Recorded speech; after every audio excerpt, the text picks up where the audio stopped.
اعوذ باللہ من الشیطان الرجیم الحمدللہ رب العالمین والصلاۃ والسلام علی اشرف المرسلین سیدنا و نبینا محمد وعلی آلہ واصحابہ وازواجہ وذریاتہ واہل بیتہ اجمعین ومن تبعهم بإحسان الی یوم الدین اللہم اجعلنا منہم یا رب العالمین آمین یا رب۔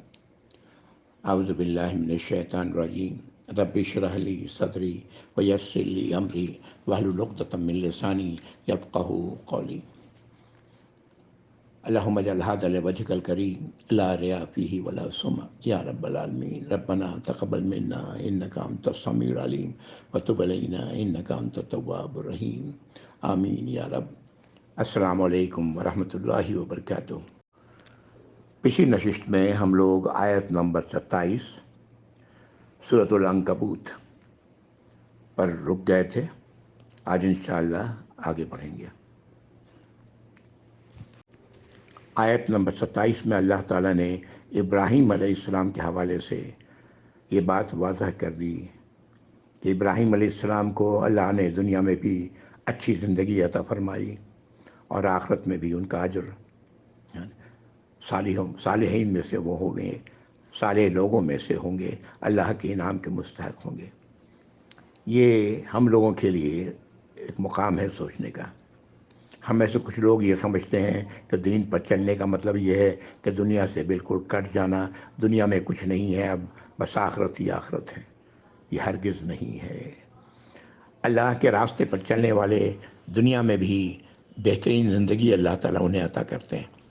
بہترین کیا ہے؟ بہترین یہ ہے جس سے قلب مطمئن ہو، طبیعت کے اندر کوئی پریشانی نہ ہو، اللہ پر مکمل بھروسہ ہو، اللہ کے فیصلوں پر دل راضی ہو اور کوئی خلش نہ ہو۔ یہ بہترین زندگی ہے۔ بہترین زندگی ہرگز وہ نہیں ہے کہ کتنے ہی لوگ ہیں، مال بہت ہے، لیکن رات میں سونا نہیں نصیب ہوتا۔ اور آخرت میں تو اللہ کا اجر ہے۔ الحمدللہ ثم الحمدللہ۔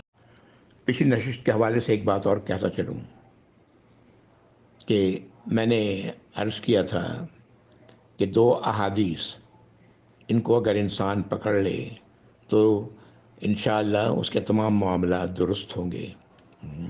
پہلی حدیث الدین والنصیحہ، اور دوسری حدیث میں نے کہا تھا کہ الدین والمعاملہ۔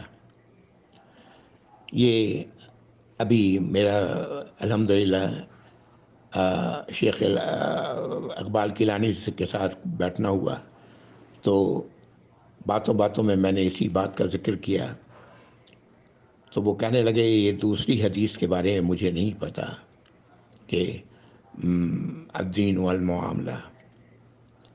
میں نے کہا اب ذرا تحقیق کر کے مجھے بتائیں، تو انہوں نے پھر بعد میں مجھے بتایا کہ شیخ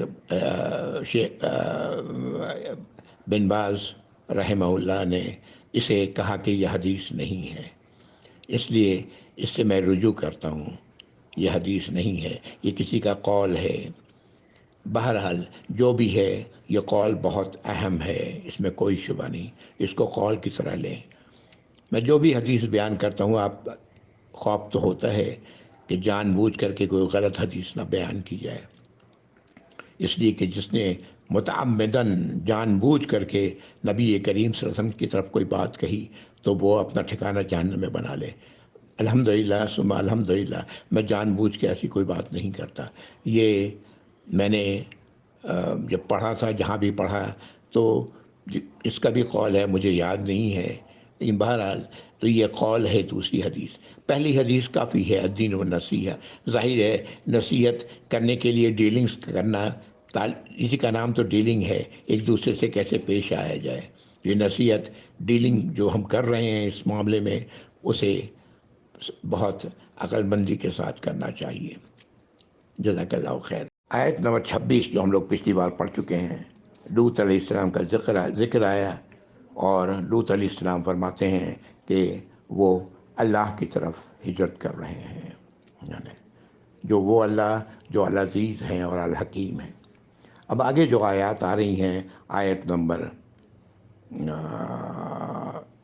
28 سے، اور یہ 28 سے لے کر کے غالباً آیت نمبر 35 تک یہ آیات جائیں گی. یہ لوط علیہ السلام کے حوالے سے یہ آیات ہیں. اعوذ باللہ من الشیطان الرجیم. آیت نمبر 28. وَلُوطًا إِذْ قَالَ لِقَوْمِهِ إِنَّكُمْ لَتَأْتُونَ الْفَاحِشَةَ مَا سَبَقَكُم بِهَا مِنْ أَحَدٍ مِّنَ الْعَالَمِينَ.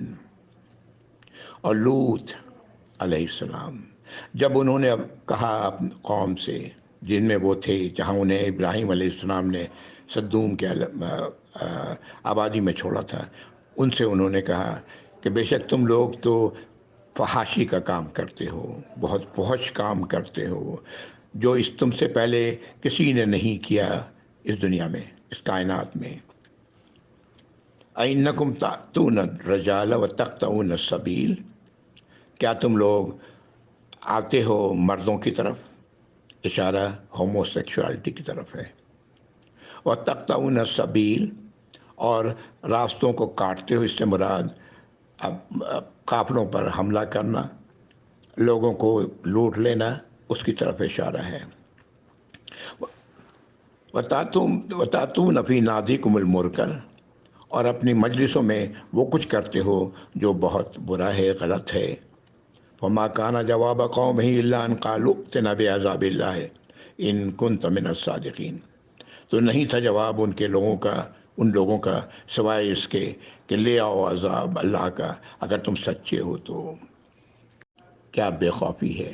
ہاں، آپ کو یہ بے خوفی آج بھی نظر آ جائے گی. بات کر کے دیکھیں ایسے لوگوں سے اس امت کے، جو ایک طرف ایمان کا دعویٰ کرتے ہیں اور دوسری طرف اللہ کی نافرمانیاں کرتے ہیں، اور ان سے آپ کو اسی قسم کا جواب ملے گا. اللہ تعالیٰ سمجھ عطا فرمائے اس قوم کو یا رب العالمین، اس امت کو سمجھ عطا فرمائے. امت تو سبھی ہیں، قیامت تک کے آنے والے جتنے بھی لوگ ہیں وہ سب نبی کریم صلی اللہ علیہ وسلم کی امت کے ہیں. اس امت میں وہ لوگ ہیں جو اپنے آپ کو کہتے ہیں ہم ایمان والے ہیں، میں ان کی طرف میرا اشارہ ہے. اس امت میں وہ لوگ بھی ہیں جو ایمان والے نہیں ہیں، وہ لوگ بھی ہیں جن کے پاس ایمان کا پیغام پہنچا ہی نہیں. واللہ عالم. بہرحال تو یہ ایسا ہی جواب آپ کو ان سے بھی ملے گا. آیت نمبر 30. قال رب انصرنی علی القوم المفسدین. لوط علیہ السلام دعا کرتے ہیں، اے میرے رب میری مدد فرمائیے ان فاسد لوگوں کے معاملے میں. یہ مفسد لوگ جو ہیں ان کے خلاف میری مدد فرمائیے یا رب العالمین. آیت نمبر 29 سے پتہ لگتا ہے ایک تو یہ لوگ ہومو سیکشوالٹی میں مبتلا تھے، مردوں سے شہوت، اور دوسرا کہ لوٹ مار کیا کرتے تھے. یہ دو باتیں پتہ لگتی ہیں. اور ایک اور بات بھی معلوم ہوتی ہے یہاں پر کہ اس معاملے میں، ہومو سیکشوالٹی کے معاملے میں، یہ اتنے یہ تھے کہ اپنی مجالسوں میں یہ کام کرتے.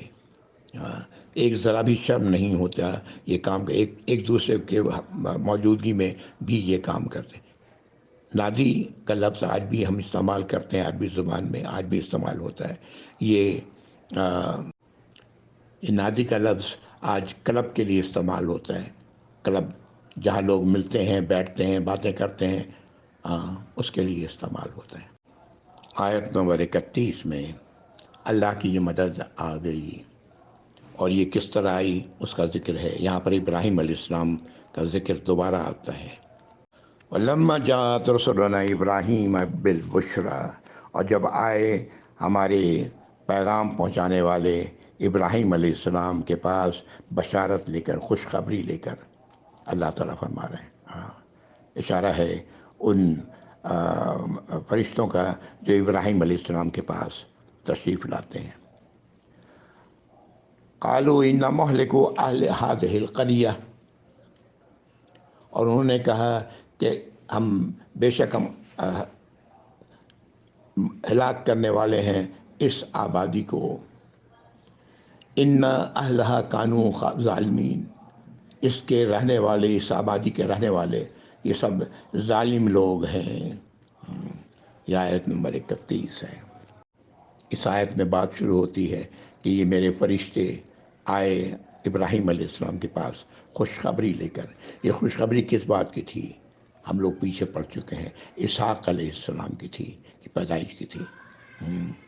اس بڑی عمر میں اللہ تعالیٰ نے، اس وقت کہا جاتا ہے کہ آپ کی عمر 80 سال یا اس سے اوپر تھی، اس وقت اللہ تعالیٰ نے بشارت دی کہ اسحاق علیہ السلام کے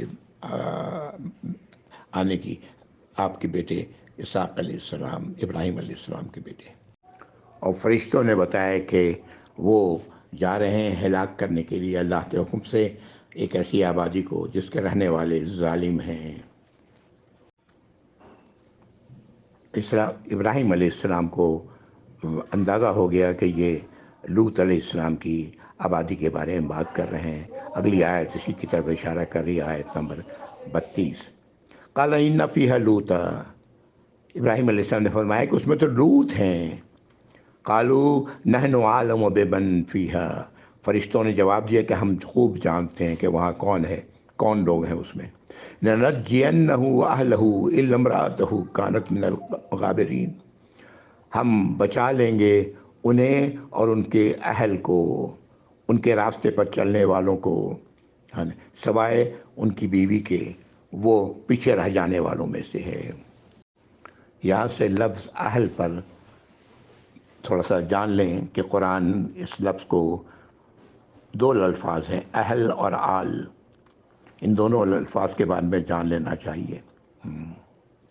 اہل ہم لوگ سمجھتے ہیں، ہم لوگ کہتے ہیں، آج ہم لوگ استعمال کرتے ہیں اہل و عیال، جو لوگ تمہارے ساتھ رہتے ہیں تمہارے، وہ یہ لفظ قرآن استعمال کرتا ہے یقیناً ساتھ رہنے والوں کی طرف بھی اور ان لوگوں کی طرف بھی جو اس راستے پر چلنے والے ہیں.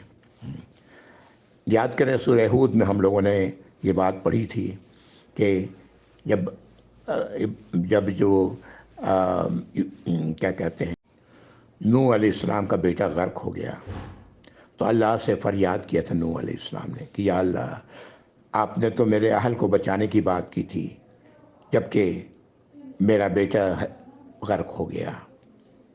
تو اللہ نے کیا جواب دیا تھا؟ وہ تمہارے اہل میں سے نہیں تھا، اس لیے کہ وہ اس کے اعمال غیر صالح تھے، اچھے اعمال نہیں تھے. تو یہ اہل کے یہ معنی ذہن میں رکھیں. وہ تمام لوگ آ جاتے ہیں جو اس راستے پر چلنے والے ہیں جس کا ذکر اللہ تعالیٰ کر رہے ہوتے ہیں. ہم لوگ شاید پڑھ چکے ہیں یا نہیں پڑھا ہے تو آگے پڑھیں گے کہ یہ واقعہ پھر آئے گا قرآن میں، اور اس وقت یہ فرشتے کہیں گے، یہ جو فرشتے آئے ہوئے ہیں ان کا یہ قول وہاں نقل کیا ہے اللہ نے کہ وہاں پر کوئی بھی گھر نہیں تھا سوائے ایک گھر کے جس کے لوگ درست تھے، ہدایت پر تھے، یعنی لوط علیہ السلام کے گھر والوں کے علاوہ. اس لیے یہاں پر بھی اہل کے معنی لوط علیہ السلام کے گھر والے ہیں. لوط علیہ السلام کی بیوی کے بارے میں، اہلیہ کے بارے میں، کہ وہ پیچھے رہ جانے والوں میں ہوگی. وہ بدکار عورت نہیں تھیں.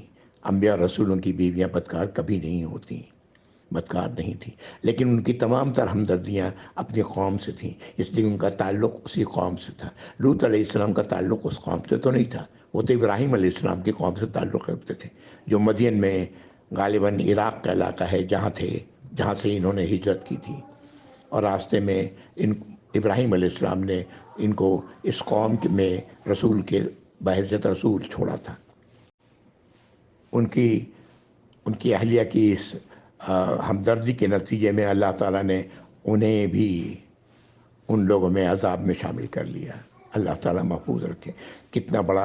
کتنی بڑی سزا ہے جو اللہ نے انہیں دنیا میں دی. ہم لوگوں کو بھی چاہیے کہ ایسے لوگوں سے ہمدردیاں نہ رکھیں جو اللہ کی نافرمانیاں کرنے والے ہیں، سوائے اس کے ان کے لیے خیر، ان کے لیے اچھی تمنا، ان کے لیے انہیں اچھی نصیحت ضرور کرنا ہے، لیکن ہمدردی نہیں، ان کے برے کاموں پر ان کے لیے ہمدردی نہ ہو. آیت نمبر 33. لما ان جاءت رسلنا لوطا سیء بهم وضاق بهم ذرعا وقالوا لا تخف ولا تحزن. اور جب آئے ہمارے بھیجے فرشتادہ یعنی یہ فرشتے لوط علیہ السلام کے پاس، تو ان کی وجہ سے وہ بڑے غمگین ہوئے اور ان کا سینہ دل اندر اپنے آپ میں وہ بھینچنے لگا، یعنی ان کو بڑی پریشانی ہوئی ان لوگوں کو دیکھ کر۔ یہ خوبصورت انسانوں کی شکل میں آپ تک آئے تھے، اور قوم کی جو حالت تھی اس کا ذکر پہلے آ چکا، تو ظاہر ہے لوط علیہ السلام کو بڑی فکر ہوئی ہوگی کہ یہ ہمارے پاس یہ انجانے لوگ آ گئے ہیں، اور کیا ان کے ساتھ ہماری یہ قوم کیا کرے گی، کیا حرکت کرے گی۔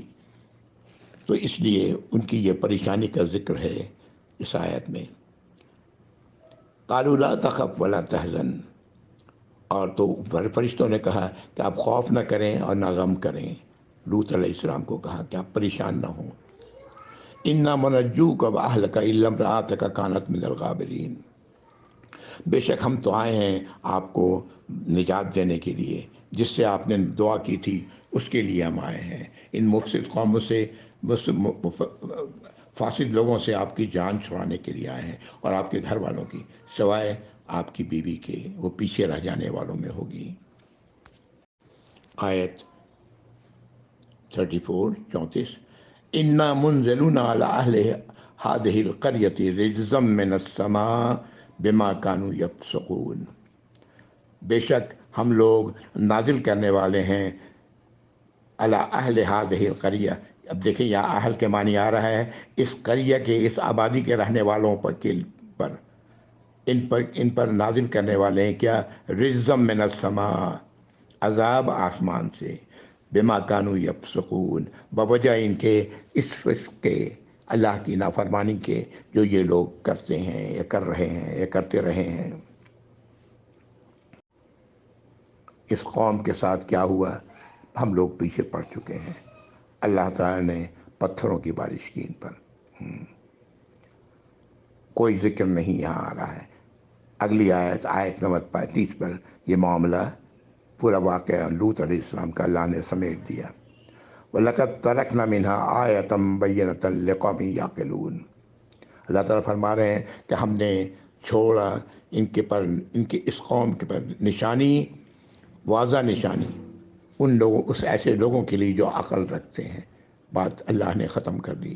یہ آنے والوں لوگوں کے لیے یہ نشانی ہے، عقل والوں کے لیے نشانی ہے کہ اس طرح ایسے حرکت کرنے والوں کے ساتھ اللہ نے کیا کیا، کس طرح سے انہیں پوری قوم کو تباہ و برباد کر دیا، پوری قوم پر پتھروں کی بارش ہوئی، پوری قوم کو اٹھا کے زمین پر پٹک دیا گیا۔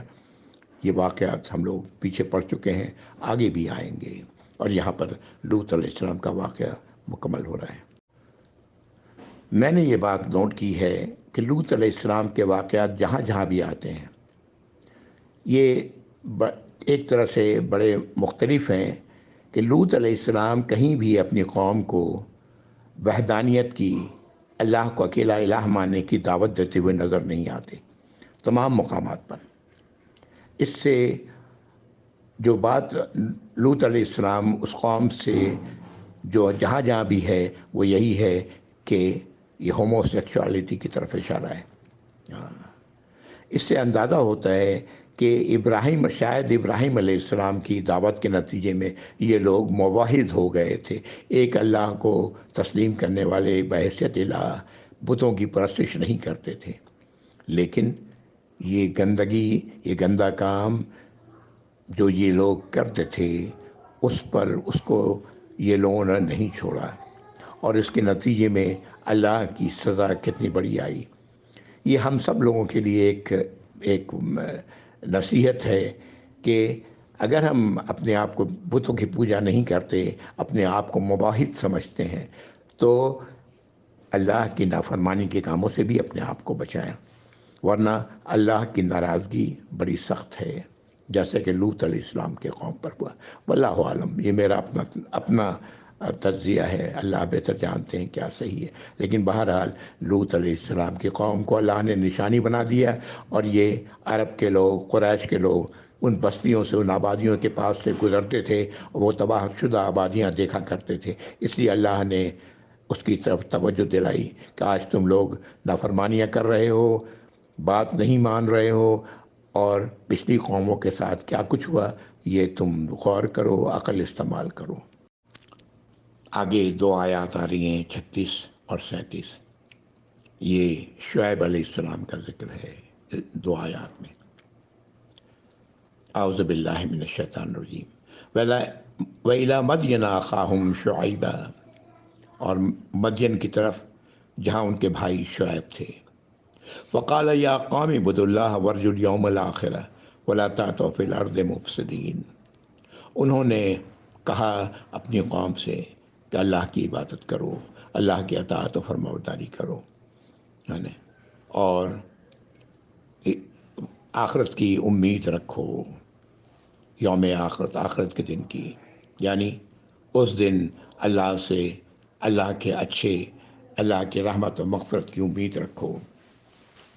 وَلَا تَعْثَوْا فِي الْأَرْضِ مُفْسِدِينَ، اور زمین پر مت پھیلاؤ فساد نہ کرتے پھرو۔ فَكَذَّبُوهُ فَأَخَذَتْهُمُ الرَّجْفَةُ، تو انہوں نے انہیں جھٹلا دیا، کس کو؟ شعیب علیہ السلام کو، اور اللہ تعالیٰ فرما رہے ہیں کہ انہیں ایک زلزلے نے پکڑ لیا۔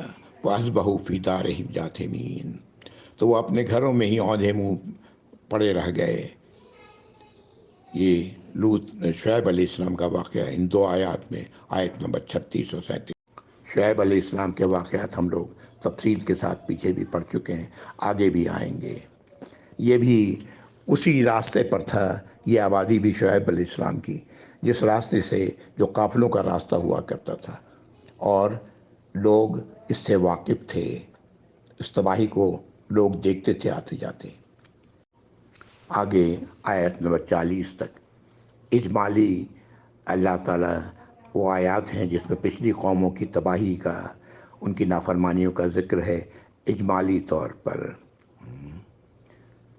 اعوذ باللہ من الشیطان الرجیم۔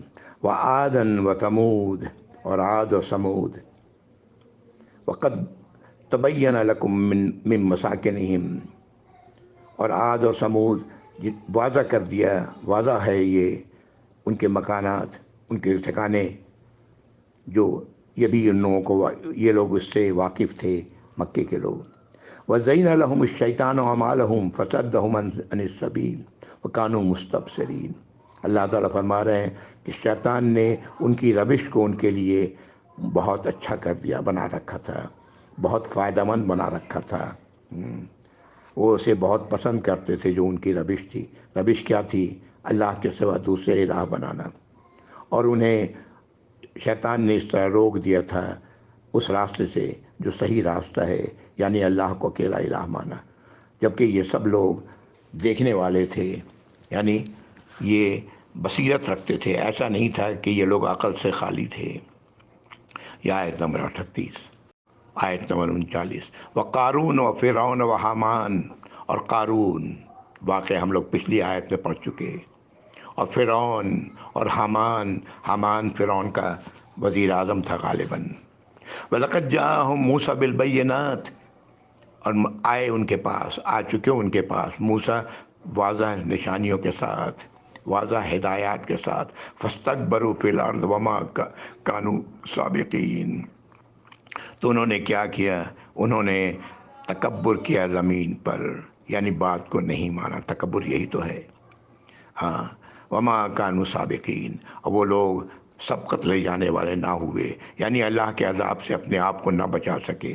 قارون کو اللہ تعالیٰ نے زمین میں دھسا دیا، فرعون اور حامان کو پانی میں غرق کر دیا، اور ان کے لشکر کو۔ یہ سب واقعات ہم لوگ پڑھ چکے ہیں۔ وجہ کیا تھی؟ تکبر، اپنے آپ کو بڑی شے سمجھنا، دوسرے کی بات کو، حق بات کو تسلیم نہیں کرنا، جس کا نتیجہ یہ ہوا۔ آیت 40۔ وَكُلًّا أَخَذْنَا بِذَنبِهِمْ فَمِنْهُمْ مَنْ أَرْسَلْنَا عَلَيْهِمْ حَاصِبًا، ان سب کو اللہ تعالیٰ فرما رہے ہیں ہم نے ان سب کو پکڑا، ان کی گناہوں کے نتیجے میں، ان کی حرکتوں کے نتیجے میں، ان کے اعمال کے نتیجے میں، اور ان میں سے مَنْ أَرْسَلْنَا عَلَيْهِمْ حَاصِبًا، جن پر ہم نے پتھروں کی بارش کی، جو لوط علیہ السلام کی قوم پر ہوا۔ منہم من اخذنا منہم من اخذته الصیحہ، ان میں وہ لوگ تھے جن کو ایک چیخ نے پکڑا، اشارہ قوم سمود کی طرف ہے۔ ومنہم من خسفنا بہ الارض، اور ان میں وہ لوگ تھے جن کو ان کے ساتھ ہم نے زمین میں دھسا دیا، اشارہ قارون کے واقعے کی طرف ہے۔ ومنہم من اغرقنا، اور ان میں وہ لوگ تھے جن کو ہم نے غرق کر دیا، نوح علیہ السلام، ان کی قوم، نوح علیہ السلام کی قوم۔ وما کان اللہ لیظلمہم ولکن کانوا انفسہم یظلمون۔ اللہ تعالیٰ فرما رہے ہیں کہ اللہ نہ تھے ان پر ظلم کرنے والے، مگر یہ لوگ خود اپنی جانوں پر ظلم کرنے والے تھے۔ اللہ کی نافرمانی کرنے کے نتیجے میں ان کے ساتھ یہ سب کچھ ہوا۔ اللہ نے ان کے ساتھ ظلم نہیں کیا، یہ خود ظالم تھے۔ اللہ رب العزت نے ان آیات میں اختصار کے ساتھ پچھلی قوموں کا ذکر کر دیا جو اللہ کے نافرمان تھے، ان کا انجام کیا ہوا۔ تو مجھے بھی چاہیے، ہم سب کو بھی چاہیے اللہ کی اس انجام سے اپنے آپ کو بچانا، اور اس کا واحد راستہ ہے اللہ کو اکیلا الہ ماننا اور اللہ کے نبی صلی اللہ علیہ وسلم کے پیغام کو تسلیم کرنا۔ پھر میں لے جاؤں گا سورۃ البقرہ آیت نمبر 2 سے 5، اس کو بار بار پڑھیے، یہی وہ راستہ ہے کامیابی کا۔ جو شخص اپنے آپ کو اس کے اندر رکھ سکا وہ کامیاب ہوگا، ورنہ نتیجہ برا ہے۔ آیت نمبر 41 ایک بڑی خوبصورت تمثیل ہے، مثال ہے، اور یہیں اسی آیت میں لفظ العنکبوت آیا ہے، جس پر اس سورت کا نام ہے العنکبوت۔ اعوذ باللہ من الشیطان الرجیم۔ مثل الذین اتخذوا من دون اللہ اولیاء، مثال ان لوگوں کی جنہوں نے اللہ کے سوا دوسرے ولی بنائے ہوئے ہیں، دوسرے سرپرست بنائے ہوئے ہیں، دوسروں سے امیدیں لگائے بیٹھے ہیں، دوسروں سے دعا کر رہے ہیں اللہ کے سوا۔ کمثل العنکبوت، اس کی مثال ایسے ہی ہے جیسے کہ مکڑی، اتخذت بیتا، جس نے گھر بنایا ہے، یعنی وہ ایک گھر بناتی ہے مکڑی۔ ان احسن البیوت لبیت العنکبوت، اور تمام گھروں میں سب سے زیادہ کمزور بودا گھر مکڑی کا ہے۔ لو کانوا یعلمون، کاش کہ یہ لوگ جانتے ہوتے۔ اس مثال میں کیا بات کہی گئی؟ وہ لوگ جو اللہ کے سوا دوسرے الہوں کے پیچھے لگے ہوئے ہیں، وہ ایسا ہی ہے جیسے کہ مکڑی کے گھر کے نیچے ہوں۔ مکڑی کا گھر، اس کے نیچے اگر آ جا کے انسان پناہ لے، مکڑی کے جالے کے گھر کے نیچے، تو کسی چیز سے اسے پناہ نہیں ملے گی۔ وہ کسی چیز کو روک نہیں سکتا، حتیٰ یہ کہ پانی کے قطرے کو بھی نہیں روک سکتا۔ تو یہ اللہ تعالیٰ کہہ رہے ہیں کہ ان کی مثال ایسی ہی ہے جیسے کہ مکڑی جب گھر بناتی ہے، اس طرح کا مثال ہے ان کا۔ اسی طرح یہ گھر بناتے ہیں دوسروں کو اپنا ولی بنا کر کے، دوسروں کو اپنا الہ بنا کر کے، دوسروں کو اپنا سرپرست بنا کر کے۔ یہ مثال کاش کہ ہمیں سمجھ میں آ جائے۔ یہ اللہ ہی ہے جو اس کائنات کے مالک ہیں، خالق ہیں، اور اللہ کے اس کائنات کے فرمانروا ہیں۔ پناہ اگر ہے تو اللہ ہی کے پاس ہے، کہیں اور نہیں۔ تو عقل مند وہ ہے جو اللہ کی پناہ پکڑے، نہ کہ دوسرے الہوں کو، دوسروں کو الہ بناتا پھرے، جیسا آج ہم اس قوم کے لوگ کر رہے ہیں۔ پتہ نہیں کتنی بڑی تعداد میں لوگ اس راستے پر لگے ہوئے ہیں، اور ایسے لوگ بھی ہیں جو بظاہر بڑے سمجھے علم رکھنے والے لوگ ہیں، وہ اس راستے کی طرف لوگوں کو بلا رہے ہیں۔ اللہ تعالی ہم سب کو ہدایت عطا فرمائے یا رب العالمین، سمجھ عطا فرمائے، اس حقیقت کو پہچاننے کی کوشش کریں۔ سورۃ الحج میں بھی آخر میں اللہ نے ایک مثال دی تھی، اگر آپ لوگوں کو یاد ہو، کہ جس کو یہ لوگ اللہ کے سوا پکارتے ہیں، یعنی دوسرے الہوں کو، ان کی حالت تو یہ ہے کہ وہ ایک مکھی بھی نہیں بنا سکتے۔ مکھی بنانا تو بہت دور کی بات ہے، مکھی کچھ اچک کے لے جائے اس سے بھی وہ واپس نہیں لے سکتے۔ تو کیا ہی برا ہے وہ جو ان سے طلب کر رہے ہیں اور جن سے طلب کیا جا رہا ہے وہ۔ یاد ہے یہ مثال؟ میری نظر میں یہ دو بڑی خوبصورت مثالیں ہیں جو اللہ تعالیٰ نے قرآن میں نازل فرمائی ہیں۔ بڑی خوبصورت مثالیں ہیں۔ آج سائنسی تحقیق اس بات کو کہتی ہے کہ مکھی جو کچھ بھی اپنے منہ میں ڈال لیتی ہے تو وہ اپنی کیمیکل اور فزیکل پراپرٹیز کو وہ چیز لوز کر جاتی ہے۔ مکھی کے منہ میں جو لعاب ہے، جو کچھ بھی ہے اللہ نے رکھا ہے، جو بھی اگر اس نے چینی کا، مثال کے طور پر چینی کا ایک ذرہ منہ میں ڈالا، تو آج سائنس کے الحمدللہ اتنی ترقی کر گیا ہے کہ ہم فوراً مکھی کو پکڑ کے اس کے منہ کو چیر کے وہ نکال سکتے ہیں، لیکن اگر ہم نکال لیں اسے تو وہ چینی نہیں رہتی۔ آج یہ سائنسی تحقیق میں نے کہیں پڑھی تھی۔ 1400 سال پہلے اللہ تعالیٰ یہ بات بیان کر رہے ہیں، کہ مکھی جو اچک لے اس سے واپس بھی نہیں لے سکتے۔ کتنی بڑی حقیقت ہے جو اللہ تعالیٰ نے بیان کی ہے، اس کے باوجود ہم شک و شبہ میں پڑے ہوتے ہیں۔ اللہ تعالیٰ ہم سب کو شک و شبہات سے نکالیں اور صحیح راستے پر قائم کر دیں یا رب العالمین۔ ان اوہن البیوتی البیت العنکبوت، سب سے تمام گھروں میں سب سے بیکار گھر ہے کس کا؟ مکڑی کا۔ لو کانوا یعلمون، کاش کہ یہ لوگ جان لیتے اس بات کو۔ آگے 3 آیات آ رہی ہیں اور میں آیت نمبر 44 پر رکوں گا۔ ان اللہ یعلم ما یدعون من دونہ من شیء، بے شک اللہ تعالیٰ خوب جانتے ہیں جو لوگ دعائیں کرتے ہیں، مانگتے ہیں، سوال کرتے ہیں اللہ کے سوا دوسروں سے کچھ بھی۔ وَهُوَ الْعَزِيزُ الْحَكِيمُ، جبکہ اللہ ہی ہیں جو مکمل اختیار رکھتے ہیں، اللہ ہی ہیں جو حکمت رکھتے ہیں۔ وَتِلْكَ الْأَمْثَالُ نَضْرِبُهَا لِلنَّاسِ، اور یہ مثال ہے جو اللہ تعالیٰ بیان کرتے ہیں تمام لوگوں کے لیے۔ وَمَا يَعْقِلُهَا إِلَّا الْعَالِمُونَ، لیکن عقل سے کام نہیں لیتے مگر وہی جو علم رکھتے ہیں۔ جو علم رکھتے ہیں وہی ان مثالوں سے فائدہ اٹھاتے ہیں۔ خلق اللہ السماوات والارض بالحق، اللہ نے تخلیق کی ہے آسمانوں کی اور زمین کی سچائی کے ساتھ، با مقصد ان فی ذالک لآیۃ للمؤمنین، ان میں نشانیاں ہیں۔ یہ جو واقعات بیان کی گئے ان میں نشانیاں ہیں، نشانی ہے ایمان والوں کے لیے۔ ایمان والوں کے لیے، ایمان والوں نے جو راستہ پکڑا ہے الحمدللہ کامیابی کا ہے، اور جو لوگ اس راستے سے دور ہیں وہ تیار رہیں اپنی بدبختی کے لیے۔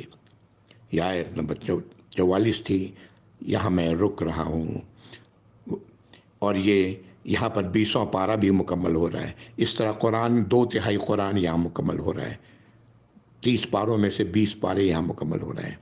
وآخر دعوانا الحمدللہ رب العالمین، وصلی اللہ علی محمد وعلی آلہ وصحبہ وازواجہ وذریاتہ واہل بیتہ اجمعین ومن تبعہ بإحسان الی یوم الدین، اللہم اجعلنا منہم یا رب العالمین، آمین۔